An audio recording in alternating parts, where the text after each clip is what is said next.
सभी विद्यार्थियों को मेरा नमस्कार। मैं जगदीश बरास पॉलिटी विद बरास के साथ। बच्चों, हमने पिछले दो भागों में हमने सत्ता के वैकल्पिक केंद्र के रूप में हमने पढ़ा यूरोपीय संघ को, चीन को पढ़ा, आसियान को पढ़ा। ये तीन महत्वपूर्ण है, यूरोपीय संघ, चीन और आसियान। साउथ कोरिया और जापान के बारे में, उनके जो प्रोडक्ट हैं उनके नाम पूछे जाते हैं कई बार, तो आप उनका ध्यान रखेंगे।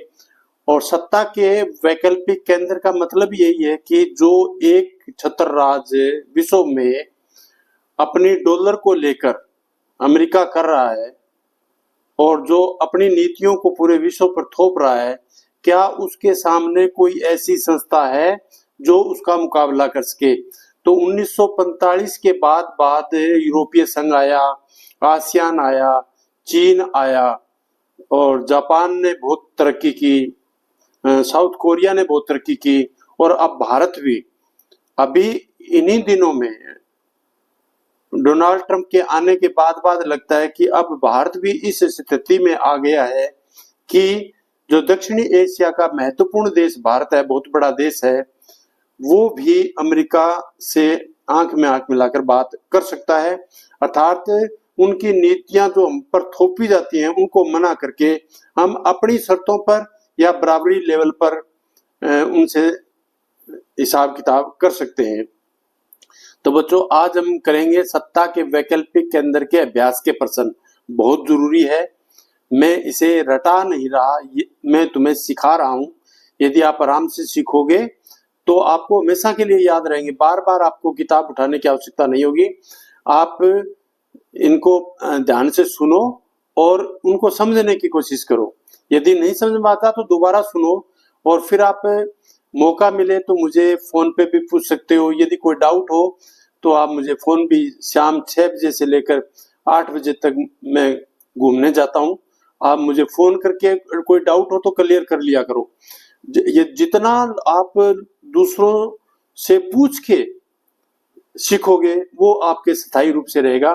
तो ये आपकी किताब है समकालीन विश्व की राजनीति और इसका पाठ है सत्ता के वैकल्पिक केंद्र। और अब हम इसके करते हैं अभ्यास के प्रश्न जो आपके लिए बहुत ही जरूरी है।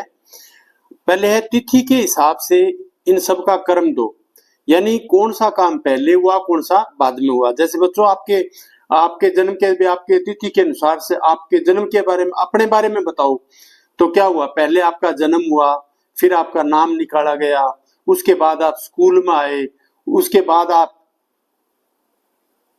इस प्रकार लगातार जो घटनाएं हैं वो आप बताते रहोगे। तो ये नहीं, एक क्रम बना दिया आपने, पहले क्या हुआ, फिर क्या हुआ, फिर क्या हुआ, फिर क्या हुआ। तो ये 4 बातें बता रहा है कि तिथि के हिसाब से इनका क्रम दो। तो पहला क्या बताता है कि विश्व व्यापार संगठन में चीन का प्रवेश, यानी WTO में चीन कब आया, WTO में चीन कब आया। दूसरा है ख, यूरोपीय आर्थिक समुदाय की स्थापना। बच्चों, ये याद तभी रहेगा आप भी किताब लेके बैठो, जैसे मैं बोल रहा हूं उसको समझो और उसी को देखो। आपको वीडियो देखना जरूरी नहीं है ये बोलते समय, आप अपना किताब देखो। आप पहला विश्व व्यापार संगठन में चीन का प्रवेश, दूसरा यूरोपीय आर्थिक समुदाय की स्थापना, तीसरा यूरोपीय संघ की स्थापना और चौथा दे रखा है आसियान क्षेत्रीय मंच की स्थापना। बच्चों, इसमें बहुत सारे प्रश्न छिपे हुए हैं। आप यदि ध्यान से खुले दिमाग से इसे पढ़ेंगे तो आप बहुत ही ऑब्जेक्टिव टाइप क्वेश्चन सीख लोगे आप। तो पहला तो हम इसी जो उत्तर पूछा है उसी पर ध्यान देते हैं। अब विश्व व्यापार संगठन चीन में प्रवेश कब हुआ, तो ये तो 2001 में हुआ था, यानी विश्व व्यापार WTO का मेंबर बना था चीन 2001 में। और यूरोपीय आर्थिक समुदाय की स्थापना कब हुई थी, यूरोपीय आर्थिक समुदाय, यानी 1945 में दूसरा विश्व युद्ध खत्म होता है, 1948 में मार्शल योजना आती है और उसके बाद में यूरोपीय आर्थिक समुदाय की स्थापना होती है 1957 में।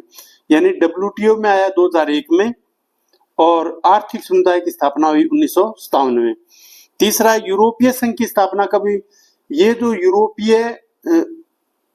यूरोपीय परिषद, यूरोपीय संघ चलते चलते जन्म हुआ, फिर बड़ा हुआ, फिर उसके खेलने कूदने लगा, फिर आगे बढ़ा, फिर आगे बढ़ा, दौड़ में भाग लिया, करता करता जब मैच्योर आदमी बना, यानी जब वो इस आदमी ऐसा हो गया कि वो वोट डालने के लायक हो गया, मैच्योर हो गया, सोचने के लायक हो गया, तब एक संघ बन गया जिसका नाम रखा यूरोपीय संघ।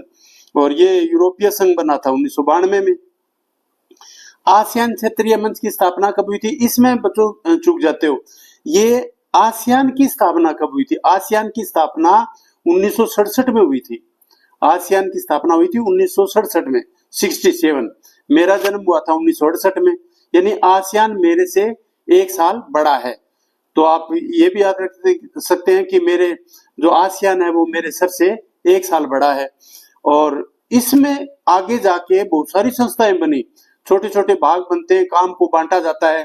तो इस बांटने के काम में इनके 3 स्तंभ भी बने थे, आर्थिक संबंध, सुरक्षा स्तंभ और सामाजिक और सांस्कृतिक स्तंभ, वो भी बने थे। तो इसी क्रम में एक बना आसियान क्षेत्रीय मंच 1994 में। तो बच्चों इसमें पहला सन हमारा आता है 2001 डब्ल्यूटीओ में शामिल, दूसरा आता है 1957 जिसमें यूरोपीय आर्थिक समुदाय की स्थापना हुई, तीसरा यूरोपीय संघ 1992 में आया और आसियान क्षेत्रीय संघ क्षेत्रीय मंच की स्थापना 1994 में हुई। तो क्रम कैसे डालेंगे? पहला कौन सा आएगा? 1957 के बाद कौन सा आया? 1992, 1992 के बाद कौन सा आया? 1994, 1994 के बाद कौन सा आया? 2001। तो यानी पहला रखेंगे वो लिखेंगे यूरोपीय आर्थिक समुदाय की स्थापना 1957, दूसरा हुआ आसियान क्षेत्रीय, दूसरा हुआ यूरोपीय संघ की स्थापना हुई, तीसरा आसियान क्षेत्रीय संघ की स्थापना, और चौथे जगह पर आया विश्व व्यापार संगठन में चीन शामिल हुआ। ये चीन शामिल हुआ था, ये बहुत बार पूछा जाता है। आगे है आसियान वे या आसियान शैली क्या कहते हैं? आसियान वे माने होता है रास्ता, आसियान ने क्या रास्ता अपनाया, आसियान शैली क्या है, यानी काम करने का तरीका क्या है। बच्चों हर आदमी का, हर संस्था का, हर देश का और आपका भी काम करने का अलग तरीका होता है। कोई दाएं हाथ से लिखता है, कोई बाएं हाथ से लिखता है, कोई ऊंचा बोल के समझना चाहता है, कोई चुप रह के पढ़ना चाहता है, किसी को शोर पसंद नहीं है, कोई ऐसे भी लोग हैं जो बराबर म्यूजिक चला के किताब पढ़ते हैं, वो महान लोग। तो ऐसे आदमी की काम करने की जैसे शैली तरीका अलग अलग होता है, ऐसे पूछ रहा है कि आसियान की शैली क्या है। तो आसियान की शैली क्यों पूछी जाती है? अलग अलग सभी संगठनों के तरीका तो अपना काम करने का होता है, लेकिन इसका तरीका दुनिया के सब तरीकों से अलग है। ये आसियान शैली ने कभी भी विश्व के संगठनों के साथ टकराव नहीं किया। उन्होंने अपनी सुरक्षा, अपनी आर्थिक सुरक्षा, अपने सामाजिक विकास के साथ साथ कहा कि जो अंतरराष्ट्रीय मान्यता प्राप्त संगठन हैं, जैसे यूएनओ है और भी बहुत सारे हैं, यूरोपीय संघ है, हम किसी के साथ टकराव नहीं चाहते। यानी उनकी शैली है वो मेल मिलाप की है, उनका काम करने का तरीका है सहयोगी और मेल मिलाप। तो ये आप बता सकते हैं। तो इसमें भी 4 दे रखे हैं। आगे कहता है आसियान के सदस्य देशों का जीवन शैली है। ये तो अब पूछता क्या है, यानी चारों में से क्या है? आसियान के सदस्य देशों की जीवन शैली है। जीवन शैली तो सभी की होती है, आसियान की क्या? तो ये तो फिट नहीं बैठता। आसियान सदस्यों के अनौपचारिक और सहयोगपूर्ण कामकाज की शैली को कहा जाता है। हाँ, ये अनौपचारिक। आसियान सदस्यों की जो अनौपचारिक, यानी वो फॉर्मेलिटी में विश्वास नहीं रखते ज्यादा। कुछ फॉर्मेलिटीज होती है ना, जैसे कोई काम करने के लिए ये करना है, ये करना है, ये तो ऐसे होता है, यानी नियम पहले फिक्स कर दिए जाते हैं, वो ऐसा नहीं मानते। वो कहते हैं अनौपचारिक रूप से जब जिसको जरूरत हो जब आओ, बैठो, बात करो और अपनी समस्या का समाधान करो। सहयोग और आपस में सहयोग तो करना ही है। उनका एक विशेष शैली है कि हम हमेशा ही सहयोग करेंगे, सिर्फ आसियान के देशों के साथ नहीं, पूरे विश्व के देशों के साथ और उनके संगठनों के साथ।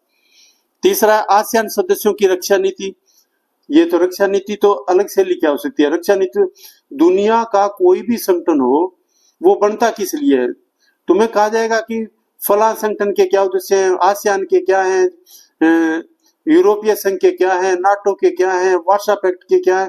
तो सबका जो भी उद्देश्य है वो कॉमन होते हैं, विशेष भी होते हैं, कुछ एक दो अलग से हटके भी होते हैं जैसे आसियान का है, लेकिन कॉमन होते हैं कि वो आर्थिक सुरक्षा चाहते हैं, वो अपनी सुरक्षा चाहते हैं और वो सामाजिक विकास चाहते हैं, वो सांस्कृतिक विकास चाहते हैं, वो एक दूसरे में व्यापार को बढ़ावा चाहते हैं, वो एक दूसरे के लोगों का आपस में संपर्क हो, एक देश के लोग दूसरे देश में जाएं, इस प्रकार का संपर्क वो चाहते हैं। तो ये कॉमन चीजें ये सभी में शामिल की जाती हैं। तो जब भी आपके किसी संगठन के सदस्य पूछे तो ये आप 3-4 कॉमन बातें लिख सकते हो।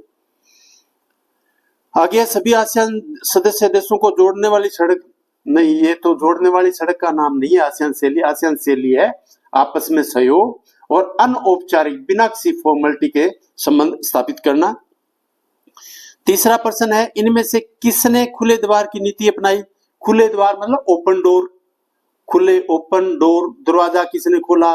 तो दरवाजा तो वही खोलेगा जिसने बंद कर रखा था, दरवाजा तो वही खोलेगा ना जिसने बंद कर रखा था। तो दुनिया में दरवाजा बंद किसने किया था? एक ही तो देश था, सोवियत संघ तो टूट गया था, सोवियत संघ ने भी किया था 1917 में, जो 1990 में टूट गया। लेकिन बाद में चीन ने 1949 में क्रांति होती है और साम्यवादी सरकार आती है और अपने घर के दरवाजे बंद, विदेशों से कोई संपर्क नहीं, अपना उत्पादन करो और खाओ पियो मौज करो। लेकिन जब वो पिछड़ने लगे तो उन्होंने एक नीति अपनाई जिसका नाम रखा ओपन डोर, ओपन खुले द्वार की नीति। तो एक खुली सी बात याद रखो, जब पर्सन पूछे तो पर्सन को समझो आप। पर्सन कहता है कि किसने खुले द्वार की नीति अपनाई? तो खुले द्वार की नीति वही अपना सकता है जिसके दरवाजे बंद थे। तो दरवाजे बंदे चीन के थे। अब 3 नाम और दे सकते हैं। तो इसके हमें ऐसा नहीं है, हमें जैसे 3 का प्रश्न पढ़ा और क्या उत्तर मिल गया तो चलो भाग के आगे चलते हैं ना, आप उन देशों के नाम भी पढ़ो। आप क्या दक्षिणी कोरिया, कभी बंद दरवाजा नहीं था, पूंजीवादी देश। जापान, कभी बंद दरवाजा नहीं, पूंजीवादी देश। अमेरिका, घोर पूंजीवादी देश। तो फिर अब तुम्हें प्रश्न ये भी पूछा जा सकता है कि 3 किसी सोवियत संघ या कोई कम्युनिस्ट और देशों के नाम लिखे ये पूछ ले कि पूंजीवादी देश कौन सा है। तो आप पूंजीवाद और साम्यवाद में फर्क रखिए। साम्यवाद का मतलब होता है अपनी अर्थव्यवस्था को सीमित रखना और पूंजीवाद का मतलब होता है सबके लिए खोल देना। खालिस्तान भरो आगे है। 1962 में बच्चों ये भी मैंने बताया था कि जब चीन 1949 में क्रांति हुई थी, इधर भारत 1947 में आजाद हो गया था, तो जवाहरलाल नेहरू और वहां के जो राष्ट्रपति थे वो चाउ एन लाई थे, बड़े गहरे मित्र थे। और दोनों, और खास करके जवाहरलाल नेहरू कहते थे हिंदी चीनी भाई भाई, लेकिन वो हिंदी चीनी भाई भाई वाला कटोरा फूट गया 1962 में। तो ये पूछ क्या रहा है, 1962 में भारत और चीन के बीच में खालिस्तान को लेकर सीमावर्ती लड़ाई थी। कहता है भारत और चीन के बीच में लड़ाई के 2 प्रमुख कारण बताने हैं। अब प्रश्न ये भी होता है 2 प्रमुख कारण बताओ। खालिस्तान नहीं, किसी तरीके से प्रश्न को घुमाकर पूछा जा सकता है। तो कब था? एपी आंध्र प्रदेश और एक लद्दाख का क्षेत्र। आपकी किताबों में मिल सकता है जम्मू कश्मीर। अब आप जम्मू कश्मीर की बजाय लद्दाख कहो इसको, लद्दाख, क्योंकि पहले लद्दाख था वो जम्मू कश्मीर का हिस्सा था और 5 अगस्त 2019 के बाद में जैसे जम्मू कश्मीर के 2 हिस्से कर दिए, एक हिस्सा जम्मू एंड कश्मीर और एक हिस्सा लद्दाख, दोनों अब केंद्र शासित प्रदेश हैं। और जो लद्दाख का एरिया है उसके साथ एक एरिया है अक्साई चीन। 1962 में चीन ने हमला करके उस अक्साई चीन के एरिया को कब्जे में ले लिया था। तो 2 अपना अरुणाचल प्रदेश जो पूर्वी साइड का पहला, जहां सूर्य की पहली किरण पड़ती है, वो हमारा राज्य आज भी चीन कहता है कि हमारा है और अपने नक्शे में भी दिखा रहा है। तो दो ये याद रखने, अरुणाचल प्रदेश और लद्दाख का अक्साई चीन। दूसरा खालिस्तान है आसियान क्षेत्रीय मंच के कामों में आर्थिक विकास और सामाजिक विकास, मतलब आसियान के मंच बताने हैं 2। आसियान क्षेत्रीय मंच के 2 काम कौन से हैं? तो मैंने बताया था आपको काम कौन से हैं, 2 जगह खाली जगह दी हुई है। तो कौन से 2 काम है? आर्थिक विकास करना, सामाजिक और सांस्कृतिक विकास करना। तो यही उनका क्षेत्रीय मंच का महत्वपूर्ण काम है। आगे चीन ने 1972 में खालिस्तान के साथ 2 तरफा संबंध शुरू करने वाला अपना एक, बच्चों आप अब आपके किताब में वो चैप्टर कट गया है। 1972 तक सोवियत संघ और चीन की मित्रता थी, क्योंकि दोनों साम्यवादी देश थे और दोनों में ही एक प्रकार की प्रतिस्पर्धा थी कि कौन सा बढ़िया साम्यवाद है। तो सोवियत संघ अपना कह रहा था और चीन अपना कह रहा था, लेकिन चीन ने बदमाशी की और धीरे धीरे सोवियत संघ को पछाड़ने के लिए उसने अमेरिका से हाथ मिलाना शुरू कर दिया। तो आपने कहीं एक चित्र देखोगे, एक तरफ अमेरिका का राष्ट्रपति बैठा है और रूस का राष्ट्रपति बैठा है बीच में, और एक तरफ चीन का बैठा है। तो चीन के राष्ट्रपति ने पीछे से अमेरिका के राष्ट्रपति के साथ हाथ मिला रखा है। एक कार्टूनिस्ट था बहुत बढ़िया, उस कार्टूनिस्ट ने ये चित्र बनाया था और वो चित्र ये दिखाता था कि चीन पीछे बैकडोर से अमेरिका के साथ बातचीत कर रहा था। तो अब चौथा है, खालिस्तान योजना के प्रभाव 1948 में यूरोपीय आर्थिक सहयोग संगठन की स्थापना। यानी एक कहता है कौन सी योजना थी जो 1948 में यूरोपीय आर्थिक सहयोग संगठन की स्थापना हुई। बच्चों इसमें यह भी पूछा जा सकता है कि यूरोपीय आर्थिक सहयोग संगठन की स्थापना कब हुई थी, तो 1948 में, और उस योजना का नाम था मार्शल योजना। उस योजना का नाम था मार्शल योजना। आगे खालिस्तान आसियान का एक स्तंभ है जो इसके सदस्य देशों की सुरक्षा की बात करता है। कहता है, अब मैंने बताया था आसियान के 3 स्तंभ हैं, एक तो आर्थिक स्तंभ, एक सुरक्षा स्तंभ और एक आर्थिक सामाजिक और सांस्कृतिक स्तंभ। अब इनके नाम से इनके काम पता है। एक सुरक्षा जो स्तंभ है वो क्या काम करेगा, वो करेगा इन 10 देशों की सुरक्षा करेगा, और जो आर्थिक है वो क्या करेगा, वो आपस में व्यापार उद्योग धंधे लगाना ये बात करेगा। सामाजिक और सांस्कृतिक का समाज और संस्कृति और शिक्षा संबंधी बात करेगा। तो कहता है कि आसियान का एक स्तंभ जो सुरक्षा की बात करता है, तो सुरक्षा की बात वही करेगा जो सुरक्षा से संबंधित हो। वो कौन था, आसियान सुरक्षा समुदाय। अब बच्चों ऊपर हमने ये 4 जो छोटे छोटे प्रश्न पढ़े हैं, आगे वाले सारे के सारे क्वेश्चन इन्हीं का हिस्सा है। वो तुम्हें जब पढ़ते हो तो तुम्हें लगता है ये तो छोटे हैं, ये तो याद हो जाएंगे, आगे वाले नहीं होते। इन्हीं इतनों को ही समझना जरूरी है। ये यदि आपको समझ में आ गए ना, तो आगे वाले प्रश्नों के तो आप खुद उत्तर दोगे। जैसे देखते हैं, देखो क्षेत्रीय संगठनों को बनाने का क्या उद्देश्य है। अब क्षेत्रीय संगठन बनाते क्यों है? क्षेत्रीय संगठन क्या होता है, विशेष क्षेत्र, यानी कोई दक्षिणी एशिया में बन गया, कोई पूर्वी एशिया में बन गया, कोई यूरोप में बन गया, कोई अफ्रीका में बन गया, कोई दक्षिणी अमेरिका में बन गया। तो एक क्षेत्र विशेष में जब कुछ देश मिलकर एक कोई संगठन बना ले, और वो अब संगठन कोई बनाता है तो बिना मतलब का तो बनाता नहीं, कोई भी का आदमी काम करता है बिना उद्देश्य के नहीं करता। तो ये क्षेत्रीय संगठन क्यों बने, तो इनका उद्देश्य क्या है, आर्थिक विकास करना, सुरक्षा करना, सामाजिक और सांस्कृतिक विकास करना, शैक्षणिक विकास करना, लोगों का आपस में मेल जोल बढ़ाना, दो देशों में मित्रता बढ़ाना, आपस में सहयोग बढ़ाना, यही तो सारे उद्देश्य हैं। और ये हर संगठन के हैं, आसियान के ही क्यों, यूरोपीय संघ के क्यों, सब संगठनों के यही उद्देश्य थे। यदि हम एक शहर में भी कोई संस्था बनाए ना, तो उनका उद्देश्य भी कॉमन तो यही होता है, विशेष कुछ अलग से हो सकते हैं जिसका निर्माण किया जाता है। आगे है, भौगोलिक निकटता का क्षेत्रीय संगठनों के गठन पर क्या असर पड़ता है? बहुत असर पड़ता है। भौगोलिक निकटता यानी भूगोल क्या होता है, भूगोल, भूमि गोल, भूमि, भूगोल निकटता यानी भूमि निकट है। तो भूमि निकट हमारे किसके है, पाकिस्तान के है, अफगानिस्तान के है, भूटान, नेपाल, बांग्लादेश, म्यांमार, मालदीव, ये हमारे भौगोलिक निकट देश हैं। इसको समझो। अब यूरोपीय संघ में निकट कौन है, इनके Finland, France, England, Germany, Italy. और आसियान के कौन है, ये फिलीपींस, थाईलैंड, कंबोडिया, ये देश इनके आपस में निकट हैं।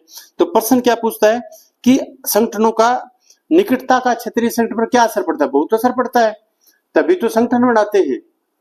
संगठन वो इसलिए बनाते हैं, यदि हम पास पास हैं तो हमारी जाति एक सी हो सकती है, धर्म एक सा हो सकता है, भाषा एक सी हो सकती है, बोली एक सा हो सकता है, आचार विचार एक सा हो सकता है, सोचने का ढंग एक जैसा हो सकता है। तो यदि ये बातें सारी होंगी तभी संगठन बनेगा ना। यदि किसी के विचार नहीं मिलते, आर्थिक मामलों का कोई लेना देना नहीं, एक दक्षिणी अमेरिका में देश है और एक पूर्वी एशिया में देश है, तो वो आपस में सुरक्षा क्या करेंगे, सुरक्षा तो नहीं कर पाएंगे वो आपस में। तो जो भौगोलिक निकटता है उसका क्षेत्रीय संगठनों पर बहुत प्रभाव पड़ता है। और क्यों पड़ता है इसका आपने एक दो लाइन में लिखना है, क्योंकि नजदीकी देश होने के कारण बहुत सी आपस में समानता होती है और इस समानता के कारण एक दूसरे के वो काम में आ सकते हैं। आसियान विजन 2020 की मुख्य बातें कौन सी है? अब आसियान स्थापना 1967 में हुई थी। आसियान विजन क्या था? उन्होंने आसियान विजन 2020 में, यानी 2020 विजन क्या होता है, अभी हमें क्या करना है, तो 2020 से पहले उनकी कोई मीटिंग हुई होगी जिसमें उन्होंने रखा, क्योंकि हमारी किताबें पुरानी छपी चल रही होती हैं तो वही काम चल रहा होता है अनपढ़ता वाला, इसको बदलना चाहिए हर साल। तो 2020 से पहले कोई आसियान की मीटिंग हुई तो उन्होंने विजन रखा। जैसे तुम्हारा विजन क्या है, तुम 12वीं में पॉलिटिकल साइंस पढ़ रहे हो, किसी का विजन है मैं आगे वकालत करूंगा, किसी का विजन है मैं पॉलिटिकल साइंस में एमए करके लेक्चरर बनूंगा, किसी का कोई विजन है। आप ये विजन मतलब आपका दृष्टिकोण क्या है, आप आगे क्या बनना चाहते हो, क्या करना चाहते हो, आप उसको विजन बोलते हैं। तो 2020 में आसियान का विजन क्या था? उनका ये था बहुमुखी विकास करना। बहुमुखी यानी पहले आर्थिक विकास, सुरक्षा और सामाजिक और सांस्कृतिक सहयोग की बात की, तो उन्होंने कहा कि अब हमारा जो उद्देश्य है वो सिर्फ इन तीन स्तंभों तक ही टिका हुआ नहीं है, हम चारों तरफ घूम के देखेंगे, यानी जो हमारे देशों के लिए अच्छा होगा वो हमें करेंगे। तो मुझे खुद लग रहा है कि आपको थोड़ा समझ में आ रहा है। नहीं आ रहा तो आप इस वीडियो को एक बार पॉज करके छोड़ दो या फिर आपको यहीं से रिवाइंड करके दोबारा देखो, क्योंकि जब तक पूरा समझ में ना जाए आगे मत बढ़ो। ये सीखने का एक महत्वपूर्ण काम है। आप नए सीखने की चीजों को परत दर परत बढ़ाओ मत। यदि जहां आपको नहीं समझ में आया रुको, पीछे करो, फिर दोबारा जब समझ में आ जाए तब आगे चलो।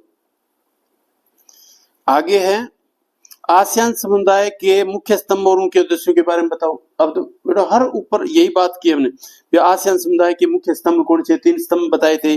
और उद्देश्य क्या है? उद्देश्य तो वही है जो बताया, सुरक्षा, आर्थिक, सामाजिक, राजनीतिक। राजनीतिक सहयोग भी है, आर्थिक, सामाजिक, सांस्कृतिक, शैक्षणिक और सुरक्षा, ये सारा सहयोग करना आपस में। तीसरा है आज की चीनी अर्थव्यवस्था नियंत्रित अर्थव्यवस्था से किस तरह अलग है। इसके बारे में थोड़ा सा सुन लो बेटा। 1949 में चीन में क्रांति हुई, साम्यवादी सरकार आई और साम्यवादी सरकार आते ही अपने दरवाजे बंद कर लिए और बंद किए दरवाजे। विदेशों से कोई संपर्क नहीं, कोई व्यापार नहीं, उत्पादन की क्वालिटी घटी, उत्पादन घटा और तकनीक का अभाव हुआ। तकनीक के बिना कोई काम चलता नहीं है, यानी आज हम आसान से आसान काम करने जा रहे हैं। पुराने जमाने में 1975-76 में मैं नाथुश्री चौपटा से बीकानेर जाता था, तो मैं मेरे पिताजी के साथ 9 बजे चलता था और अगले दिन 11 बजे बीकानेर पहुंचता था। और आज मैं अब बीकानेर जाना चाहूं तो अब गाड़ी स्टार्ट करूंगा और 3 घंटे में बीकानेर। तो ये किसके कारण हुआ? ये तकनीक के कारण। ये किसके कारण हुआ? तकनीक के कारण। तो तकनीक में वो पिछड़ गया, तकनीक में पिछड़ गया वो देश पिछड़ गया। तो 1973 में उन्होंने, चीन ने क्या किया, खेती को कहा भी खेती जो है उनको मुक्त किया भी, अब लोगों को खेती दो, सरकारी खेती नहीं। सरकारी खेती में भ्रष्टाचार बढ़ रहा था और ज्यादा ध्यान नहीं दिया जा रहा था, तो खेत लोगों को दिए।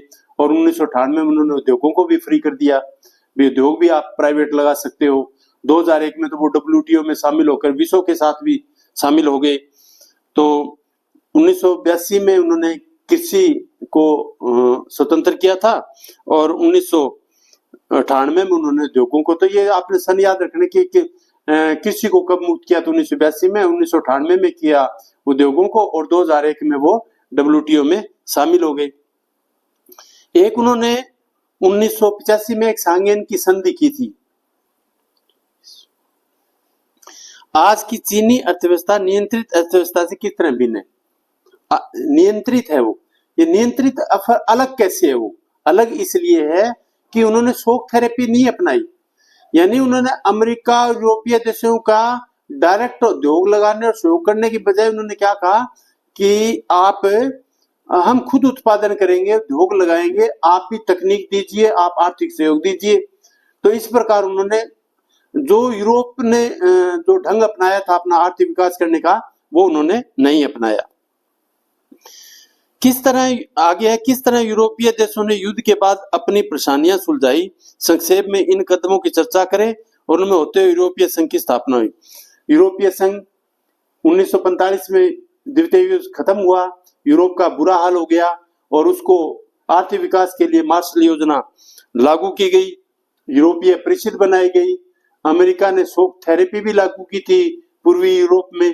तो इस प्रकार अनेक परेशानियां आई और उन परेशानियों को हल करने के लिए अमेरिका ने और इंटरनेशनल मॉनेटरी फंड ने और वर्ल्ड बैंक ने यूरोप की बड़ी मदद की थी। 11वां प्रश्न है, यूरोपीय संघ को क्या चीजें एक प्रभावी क्षेत्रीय संगठन बनाती है? कहते हैं यूरोपीय संघ को क्या चीज है, जैसे आसियान को कोई पूछ ले भी अलग क्या बनाती है, तो उनका अनौपचारिक मिलन और सहयोग और अंतरराष्ट्रीय संगठनों का नियमों का पालन करना, यानी वो ऐसा कोई नियम नहीं बनाते जो यूएनओ के विरुद्ध हो। अब यूरोपीय संघ की चीज क्या है फिर? ये यूरोपीय संघ एक ऐसा संगठन है जिसका अपना झंडा है, अपनी संसद है और उनका अपना स्थापना दिवस भी है और अपनी मुद्रा यूरो भी है। यानी कोई देश, दुनिया का कोई संगठन ऐसा नहीं है जिनकी मुद्रा यानी रुपया पैसा यूरो अपना हो, झंडा हो और उनकी संसद हो। और उन्होंने तो एक बार ये क्या था, संविधान बनाने की बात की थी कि यूरोप एक देश की तरह ट्रीट करो और एक संविधान बना लो, लेकिन स्वीडन ने और डेनमार्क ने इसको मना कर दिया था और अन्य कुछ देशों ने भी मना किया था। तो प्रश्न पूछा जाएगा अलग कैसे है, तो अलग में आपने बताना है यूरोपीय संघ के पास संसद है, जो अन्य के पास नहीं है, झंडा है जो अन्य के, झंडा तो कईयों के पास है, गान नहीं है, स्थापना दिवस ये भी स्थापना दिवस तो सभी का होता है, ये मुद्रा और संसद नहीं है, मुद्रा और संसद, मुद्रा और संसद है यूरोपीय संघ को अन्य संगठनों से अलग करती है, अलग विशेषता है संसद और मुद्रा। और वो मुद्रा यानी पूरे जितने ये यूरोपीय देश है यूरोपीय संघ के, इसमें यूरो चलता है, यानी वो इंग्लैंड हो, अब इंग्लैंड तो अलग हो गया है उससे यूरोपीय संघ से, ब्रेक्जिट में आ गया 2000 के बाद, और लेकिन बाकी जो 27 देश अब यूरोपीय संघ में शामिल हैं उसमें यूरो को आप कहीं भी चला सकते हो। जैसे अपना रुपया, मैं भूटान घूमने गया था तो अपना रुपया भी चलता है वहां और भूटान का रुपया भी चलता है, तो आप फ्रांस वाले डॉलर लेके चाहे जर्मनी चले जाओ, चाहे आप यूरो लेके जर्मनी चले जाओ, कोई फर्क नहीं पड़ता।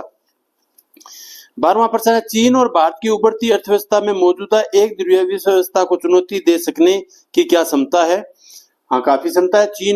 चीन और भारत, दुनिया की कितनी बड़ी आबादी है, 3 अरब से भी ज्यादा आबादी अकेले 2 देशों में है, और जिस देश के पास इतनी सारी ताकत हो और कहते 65% जिसके पास नौजवान हो दुनिया के, तो फिर और वो भी 2 देशों के पास, 200 देशों में 2 देशों के पास इतनी ताकत हो, तो उनके पास एक ध्रुवीय व्यवस्था मतलब अमेरिका का मुकाबला करने की पूरी ताकत है उनके पास। और ये तो हमने इन दिनों में तो हमारे को एहसास हो भी गया। अभी एससीओ की मीटिंग हुई, संघाई कॉर्पोरेशन ऑर्गेनाइजेशन है जिनकी चीन में मीटिंग हुई थी, जिसमें चीन और भारत जैसे ही नजदीक आए तो अमेरिका के पसीने आ गए। अब अमेरिका के लोग हैं वो डोनाल्ड ट्रंप को कह रहे हैं कि डोनाल्ड ट्रंप ने बहुत गलत किया, भारत हमारा एक अच्छा सहयोगी देश जो 20 साल से हमारे पास नजदीक आ रहा था, डोनाल्ड ट्रंप की गलत नीतियों के कारण भारत है अब वो चीन और सोवियत संघ रूस की तरफ जा रहा है। तो आगे 13वां प्रश्न है, मुल्कों की शांति और समृद्धि क्षेत्रीय आर्थिक संरक्षण को बनाने और मजबूत करने पर टिके कथन की पुष्टि करो। बच्चों अब मुझे लगता है यदि आपने ऊपर का ध्यान से पढ़ा है तो इस प्रश्न का आसानी से आप उत्तर दे सकते हो। कहता है मुल्कों की शांति और समृद्धि क्षेत्रीय आर्थिक संगठन को बनाने और मजबूत करने पर टिकी है। कहता है जितने क्षेत्रीय संगठन मजबूत होंगे उतने ही उन मुल्कों की में शांति रहेगी, समृद्धि रहेगी, क्योंकि बच्चों आजकल लोकतंत्र है और लोकतंत्र में लड़ाई का जमाना नहीं है, बातचीत का जमाना है। समस्याओं का हल बैठ के बातचीत से होता है, लड़ाई से नहीं होता। लड़ाई कभी भी किसी भी समस्या का हल नहीं है। आज तक जितने भी 2 देशों 2 व्यक्तियों की लड़ाई हुई है, आखिर जाके समझौता कब होता है? आपस में बातचीत करके। तो फिर लड़ाई को निकालते तो क्या बचा? बातचीत। तो वो लड़ाई से पहले यदि बातचीत कर ले तो लड़ाई खत्म। तो इसलिए कह सकते हैं कि क्षेत्रीय संगठनों का शांति और समृद्धि के लिए बहुत ही जरूरी है। तो इसकी कहता है इस कथन की पुष्टि करो, यानी कहता है मैंने तो ये बात कह दी, आप बताओ इसके बारे में ये सच है झूठ है, या आप इसके बारे में क्या जानते हो, आपके विचार क्या है। बच्चों जब आपके विचार पूछे जाए ना तो आप आपके विचार ही दिया करो, आप गाइड में ऐसे का ऐसा पढ़ के मत ठोका करो। यदि आप गाइड वाला ठोकते हो फिर आपके विचार कहाँ हुए। आपको किताब पढ़ने से, अपना अध्यापक के सुनने से, अखबार पढ़ने से, खबरें सुनने से कुछ पता लगा या कुछ अध्ययन से पता लगा, तो आप क्या सोचते हो उसके बारे में। अब जरूरी तो नहीं मैं सोचूं ऐसा ही आप सोचो। तो जब कोई कहा जाता है आप क्या सोचते हो, तो फिर यही कहो कि इसके बारे में मैं ये सोचता हूं कि लोकतंत्र में बातचीत सबसे जरूरी है और लोकतंत्र में संगठनों का बहुत महत्व है। जितने संगठन होंगे तो बैठेंगे, मीटिंगें होगी, बात होगी और झगड़े खत्म। आगे है भारत और चीन के बीच विवाद के मामलों की पहचान करो। विवाद क्या है, ये तो ऊपर वाले एक खालिस्तान भी आया था। अभी भारत और चीन में विवाद क्या है, दो है, अरुणाचल प्रदेश है और दूसरा अक्साई चीन है। और बेहतर सहयोग, बेहतर होता है ज्यादा बड़ा सहयोग चाहिए हमें के लिए उन्हें कैसे निपटाया जा सकता है। कहता है यदि हम बहुत ज्यादा सहयोगी दो बड़े देश हैं, आपस में मिलकर रहेंगे तो देश की तरक्की अच्छी होगी। लड़ाई तो देश को पीछे ले जाती है। अब भारत पाकिस्तान हमारे पर आतंकवादी भेजता है, हमें मजबूरन हमला करना पड़ता है। तो बच्चों हम खुश हो जाते हैं कि हमने 11 एयरबेस उड़ा दिए, ये कर दिया वो कर दिया। ठीक है, करना जरूरी था क्योंकि नालायक पाकिस्तान है, वो बार बार हमारे निर्दोष लोगों को मारता है। लेकिन यदि पाकिस्तान एक अच्छा देश होता, सहयोगी होता, और जैसे हम अलग हुए थे उस टाइम तो पाकिस्तान अच्छा समृद्धशाली था, सारा कुछ सब ठीक था। लेकिन जो उन्होंने आतंकवाद को पाला, जो लोग अपने घरों में गुंडे पालते हैं वो घर कभी भी तरक्की नहीं कर सकता। तो हमें भी फिर क्या है, वो तो अपना नुकसान कर ही रहा है, साथ साथ हमें जिन साधनों का प्रयोग हमारे जन कल्याण के लिए, जनता की भलाई के लिए लगाना चाहिए, वो सारा का सारा हमारा जो पैसा है, वो ध्यान है, दिमाग है, वो सारा पाकिस्तान की ओर रहता है।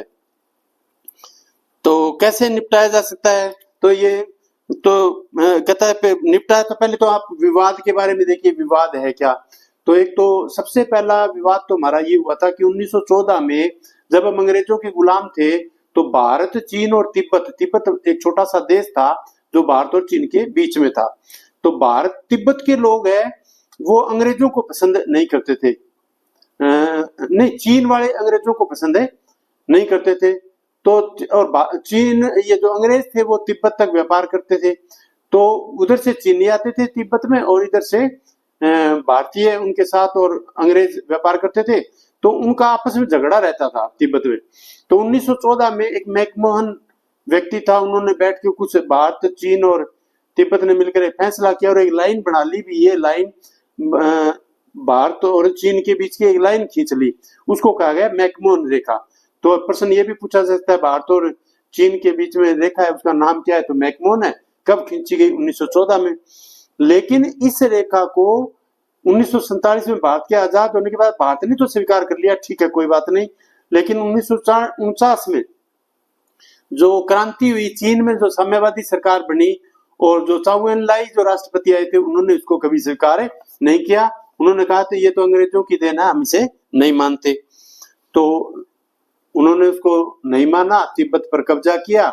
जैसे तिब्बत पर कब्जा किया तो वहां तिब्बत में दलाई लामा थे, वो बाकी हिमाचल प्रदेश में आ गए। जो आजकल हमारे धर्मशाला एक जगह है, बहुत अच्छी टूरिस्ट पैलेस है हिमाचल प्रदेश में, उनके पास ही एक जगह है जहां पर तिब्बत के उस समय के आए हुए लोग, और अब काफी जनसंख्या बढ़ गई है।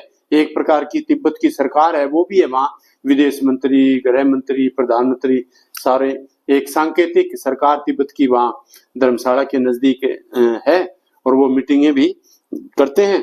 तो मुख्य कारण क्या हुआ फिर, अब चीन और भारत के बीच में विवाद का कारण, पहला तो मानो मैकमोहन रेखा ही विवाद है, दूसरा तिब्बत भी रहा, दलाई लामा का आना भी रहा, और चीन की जो नीति है हड़पने की वो भी रही, अक्साई चीन को दबा लिया वो भी है, और अरुणाचल प्रदेश को वो अपने नक्शे में दिखाते हैं, इससे भी तनाव है बढ़ता जाता है। बच्चों मैंने कोशिश की है कि आप ये जो चैप्टर है वो अभ्यास के प्रश्न को ध्यान से सुनो और पढ़ो। आप 2-3 बार पढ़ो, 2-3 बार सुनो, और जो सुन के रफ कॉपी लेके लिखते भी रहा करो। और सबसे जरूरी है कि एक बार किसी को नहीं आता, मुझे भी नहीं आता, इतना किताबें पढ़ ली, इतनी उम्र हो गई, आप भी ये मत क्या करो भी एक बार पढ़ा था समझ में नहीं आया, बार बार पढ़ो किताब। और गीता के बारे में कहा जाता है ना, जितनी बार पढ़ो उतने ही अर्थ निकलते हैं। तो वो गीता ही नहीं, कोई भी किताब उठा के आप जितनी बार पढ़ोगे उतनी ज्यादा समझ आएगी। और जब समझ में ना आए तो पूछना सीखने का सबसे महत्वपूर्ण कड़ी है, पहली सीढ़ी है। आप पूछिए, चुप मत रहिए, चुप रहोगे तो सदा के लिए चुप रह जाओगे। आप पढ़िए, सुनिए और दूसरों से सीखिए और आगे बढ़िए। Thank you.